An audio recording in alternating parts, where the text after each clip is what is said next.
Israel के इतिहास में शायद ऐसा पहली बार हो रहा होगा कि जिस स्टाइल में इसराइल लोगों की जान लेता है, उसी स्टाइल में अब इसराइलियों की जान जा रही है। आपने गाजा के अंदर देखा होगा कि इसराइल बड़ी बड़ी इमारतों पर बम गिराता था, इमारतें गिर जाती थीं और उसके नीचे लोग दबकर मर जाते थे। ईरान के साथ भी इसराइल यही कर रहा है।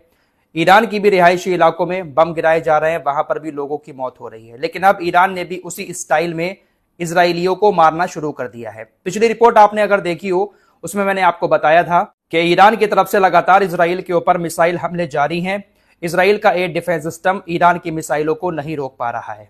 अभी मैंने इसका जिक्र किया ही था पिछली वीडियो में, और आज सुबह से यह खबर पूरी दुनिया की मीडिया पर दिखाई भी जा रही है कि इसराइल का एयर डिफेंस सिस्टम ईरान की मिसाइलों को नहीं रोक पा रहा है। दरअसल कल से लेकर अब तक तकरीबन 15 बड़े हमले ईरान की तरफ से इसराइल के ऊपर किए गए हैं, बैलिस्टिक मिसाइल और कनस्टर मिसाइल के द्वारा, जिसमें से 60% मिसाइलें इसराइल के अंदर जाकर गिरी हैं और उसने तबाही मचाई है। यानी 10 मिसाइलें अगर ईरान ने छोड़ी हैं तो उसमें से 6 मिसाइलें इसराइल के अंदर जाकर गिरी हैं, सिर्फ 4 को ही इसराइल रोक पाया है। इसराइल के एयर डिफेंस सिस्टम की चर्चा आज पूरी दुनिया में हो रही है कि आखिर इतनी लेयर की सुरक्षा भी ईरान की मिसाइलों को रोक क्यों नहीं पा रही है। फिलहाल पिछले वीडियो में मैंने आपको बताया था कि हाइफा के एक मोहल्ले को ईरान की मिसाइल ने तबाह कर दिया। एक 7 मंजिला इमारत थी, वो पूरी ढह गई थी, जिसके नीचे लोग दब गए थे। 4 लोगों के दबे होने की खबर इजरायली मीडिया की तरफ से दी गई थी कि मलबे के नीचे वो दबे हुए हैं, लेकिन लोग 4 से ज्यादा हैं। आप तो जानते ही हैं, हमेशा आंकड़ा कम बताया जाता है। फिलहाल अब कहा जा रहा है इजरायली मीडिया की तरफ से कि 2 लोगों की मौत हो चुकी है। मलबे के नीचे से जब 2 लोगों को निकाला तो उनकी मौत हो गई है। 2 लोग अभी भी लापता हैं, मलबे के नीचे वो दबे हुए हैं। तो इसराइल के ही स्टाइल में ईरान अब इसराइलियों को मारकर उनसे बदला ले रहा है। ऐसे ही इसराइल हर जगह पर बिल्डिंगें गिराकर लोगों को मलबे के नीचे दबा देता है। गाजा के अंदर आज भी 10,000 लोग ऐसे हैं जो मलबे के नीचे दबकर मिट्टी में मिल गए, आज तक उनकी लाशें ही नहीं मिली हैं। इसराइल के इतिहास में शायद ऐसा पहली बार हो रहा है कि इसराइलियों की मौत इस तरह से मलबे के नीचे दबने से हो रही है। हमले इसराइल और अमेरिका की तरफ से ईरान के ऊपर भी बहुत ज्यादा किए गए हैं।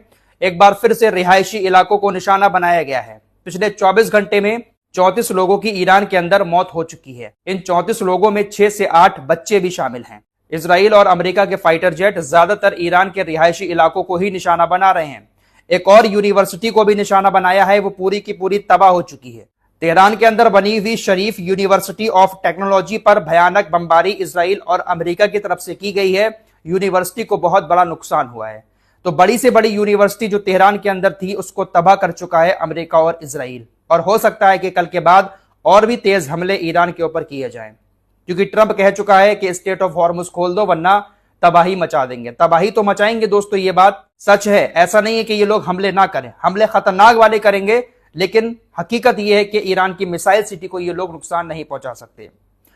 इजरायली मीडिया की तरफ से इजरायली सैन्य सूत्रों के हवाले से एक रिपोर्ट दी गई है कि आईडीएफ यानी इजराइल डिफेंस फोर्सेस आईआरजीसी की मिसाइल सुरंगों को खत्म करने में अभी पूरी तरह से कैपेबल नहीं है। यानी इजराइल की वायुसेना के पास अभी इतनी ताकत नहीं है कि वो आईआरजीसी के मिसाइल ठिकानों को जो अंडरग्राउंड पहाड़ियों के अंदर बने हुए हैं उनको तबाह कर पाए।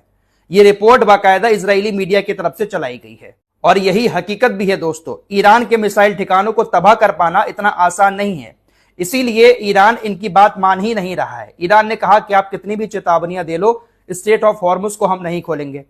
वैसे एक और प्रस्ताव आया आज, बिचौलिए देशों की तरफ से ईरान के ऊपर प्रेशर डाला गया 45 दिन के सीज फायर को लेकर। पाकिस्तान, तुर्की, मिस्र और ओमान, ये 4 देश इस वक्त बिचौलिए देश बने हुए हैं।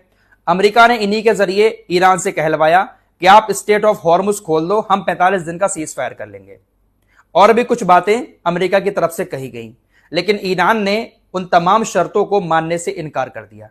ईरान ने कहा कि सीज फायर बिल्कुल भी नहीं होगा। ईरान ने कहा कि स्टेट ऑफ हॉर्मुज में किसी तरह की कोई रियायत नहीं दी जाएगी, स्टेट ऑफ हॉर्मुज हमारे ही कब्जे में रहेगा। साथ ही साथ यूरेनियम को लेकर जो डोनाल्ड ट्रंप चाह रहे हैं कि यूरेनियम हमें दे दिया जाए या उसको पतला करके बहा दिया जाए, उसको भी हम ऐसा नहीं करेंगे। सीज फायर 45 दिन का नहीं होगा, बल्कि परमानेंट वाला सीज फायर होगा, हमेशा के लिए जंग खत्म होगी। इस बात पर ईरान नाजी है, वरना आप अपना प्रस्ताव अपने पास रखो। इन बिचौलिए देशों ने ईरान से यह बात भी कही कि आपके पास 2 दिन का टाइम है। अमेरिका ने 2 दिन का टाइम दिया है, आप अमेरिका की शर्तें मान लें, 45 दिन का सीज फायर कर लें। लेकिन ईरान ने कहा कि नहीं, हम एक भी शर्त नहीं मानेंगे, हम अमेरिका के साथ जंग लड़ते रहेंगे। तो ईरान किसी न किसी बूते पर ही तो इस तरह की बातें कर रहा है, अमेरिका के हर एक प्रस्ताव को ठुकरा रहा है। शायद ये बात ईरान को भी मालूम है कि ये ऊपर ऊपर कितना भी हमें नुकसान पहुंचा लें, लेकिन हमारी जो जड़ है उसको कभी नहीं हिला सकते। मीडिया रिपोर्ट्स के मुताबिक ईरानी अधिकारियों ने इन बिचौलिए देशों पाकिस्तान, तुर्की, मिस्र और ओमान से साफ कह दिया कि देखिए, हम 45 दिन का सीज फायर इसलिए नहीं कर रहे हैं क्योंकि हमने गाजा और लेबनान में हालात देख लिए हैं कि किस तरीके के वहां पर सीज फायर के बाद भी हालात हैं। सीज फायर वहां पर बस नाम का है, लेकिन जंग अभी वहां पर जारी है। लेबनान के बॉर्डर पर भी ट्रंप ने हिजबुल्लाह और इजराइल के बीच सीज फायर कराया, तो ऑफिशियली वहां पर सीज फायर है। ये जो हमले लेबनान के ऊपर आपको दिखाई दे रहे हैं, कल की रिपोर्ट में मैंने भयानक हमले दिखाए थे, वो हमले सीज फायर के दौरान हो रहे हैं। ईरान ने बिचौलिए देशों को यही जवाब दिया है कि गाजा में भी हमने सीज फायर की हालत देख ली, लेबनान में भी देख ली, हम यहां पर 45 दिन का सीज फायर इनसे कर लेते हैं, लेकिन इनके हमले बंद नहीं होंगे, चोरी छिपे ये हमले करते रहेंगे।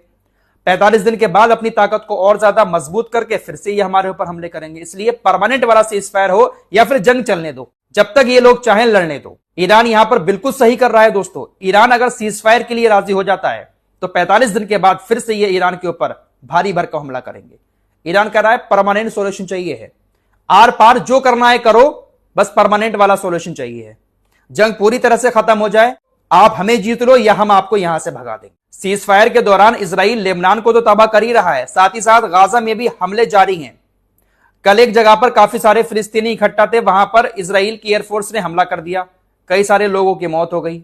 सीज फायर के दौरान ही 700 से ज्यादा लोग फिलिस्तीन के अंदर मारे जा चुके हैं। फिर किस बात का सीज फायर? वो तो हमास हमले नहीं कर रहा है, छुटपुट भी हमले हमास की तरफ से अब नहीं किए जा रहे हैं। अगर एक हमला भी हमास कर दे तो बदले में सैकड़ों हमले इजराइल की तरफ से गाजा पर कर दिए जाएंगे। वो तो हमास खामोश बैठा है, इसलिए गनीमत है। फिर भी 700 लोग मार चुका है इजराइल अब तक सीज फायर के दौरान। तो ईरान क्यों इनसे डील करे? फिलहाल ईरान ने क्लियर कट सबको जवाब दे दिया है कि कुछ भी कर लो, सीज फायर के लिए हम राजी नहीं होंगे। इस जंग के दौरान मरने वालों का आंकड़ा भी सामने आ चुका है। हालांकि यह आंकड़ा पूरी तरह से ठीक नहीं है, मौतें इससे कहीं ज्यादा हुई हैं। ईरान के अंदर 1420 लोग मारे गए हैं, 17,000 से ज्यादा घायल हुए हैं। लेबनान के अंदर 1422 लोग मारे गए हैं, 4,294 लोग घायल हुए हैं। इजराइल के अंदर 20 लोगों की मौत हुई है, 4,700 से ज्यादा घायल हुए हैं। 28 फरवरी से लेकर अब तक के ये कुछ आंकड़े हैं, हालांकि आंकड़े इससे कहीं ज्यादा होंगे। इजराइल के अंदर ऑफिशियली मौतों का आंकड़ा जो बताया गया है वो बहुत कम है, हालांकि घायल 4,700 लोग हुए हैं इजराइल के अंदर। और ये जो घायल लोग होते हैं हॉस्पिटल में इनको एडमिट कराया जाता है, तो इनमें से बहुत सारे लोगों की हॉस्पिटल में मौत होती है। वो सारे आंकड़े बाद में बताए जाते हैं, लेकिन फिलहाल अभी 20 लोगों की मौत इजराइल की तरफ से कंफर्म की गई है। फिलहाल इस रिपोर्ट में इतना ही, कुछ और खबरों के साथ फिर हाजिर होऊंगा। अपना ख्याल रखिएगा। अल्लाह हाफिज।